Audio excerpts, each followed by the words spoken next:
Voilà l'Afrique qu'on aime, voilà l'Afrique qui avance, voilà l'Afrique qui progresse. La Côte d'Ivoire, avec plusieurs pays d'Afrique de l'Ouest, lance une vraie dynamique pour connecter les économies entre elles. Parce que le vrai secret du développement, il n'y en a pas 40, il n'y en a qu'un seul. C'est la connexion entre les pays. On ne développe pas un continent ou un pays en restant chacun chez soi ou chacun dans son coin, en fermant les frontières. On le développe en se connectant ville par ville, en reliant les pays après pays, en facilitant la circulation des marchandises. Aujourd'hui, c'est exactement ce qui est en train de se faire avec un corridor qui va relier la Côte d'Ivoire, le Ghana, le Togo, le Bénin, le Nigeria et le Sahel. Et plusieurs ports majeurs le long de la côte. Et surtout, on parle d'investissement. Écoutez bien, l'investissement, il est énorme. Plus de 2 000 milliards d'euros de besoins en infrastructure.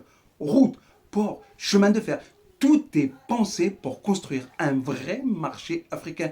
Parce que quand l'Afrique se connecte, ce n'est pas un pays qui avance. C'est tout un continent, c'est toute l'Afrique qui progresse. Écoutez bien, je vous laisse regarder la vidéo. Ce sont des milliers 2026, le d'emplois Forum qui vont d'affaires créer. UE régional a réuni experts et décideurs autour d'un enjeu majeur, comment faire des corridors de transport des moteurs de développement pour l'Afrique de l'Ouest. La croissance démographique et l'intensification des échanges économiques mettent à rude épreuve des infrastructures vieillissantes et fragmentées. Les embouteillages chroniques, les temps de trajet excessifs et la pollution pèsent sur la vie quotidienne des populations et la productivité des entreprises. Pour relever ce défi, les réflexions du Forum ont tablé sur une approche intégrée, planification urbaine, logistique et transport, combinée à la promotion de solutions bas carbone et aux énergies renouvelables. On ne peut pas avoir de bons corridors si les villes de départ ne sont pas, bien traitées. Donc c'est pour ça qu'on avait donc présenté un peu l'expérience d'Abidjan, hein, des efforts que le gouvernement est en train de faire pour qu'on puisse avoir une ville qui fonctionne.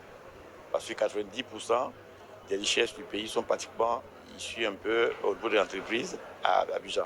Pour Abidjan, pivot stratégique des corridors ouest-africains, un portefeuille de projets estimé à 2 000 milliards d'euros est prévu pour désengorger la circulation. La digitalisation figure 2 000 également au cœur milliards des d'euros. recommandations, avec Ça, des c'est énorme, plateformes c'est énorme. interopérables pour un système de mobilité fluide et sécurisé. En termes d'infrastructures, de routes et d'ouvrages qu'on a construits, ce n'est pas moins de 3 000 milliards que l'État a consacré depuis ces 10 dernières années dans les routes.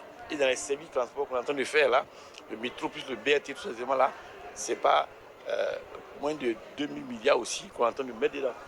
Vous voyez donc, mais tout ça, on le fait, mais il faut que ces investissements-là puissent être utilisés efficacement.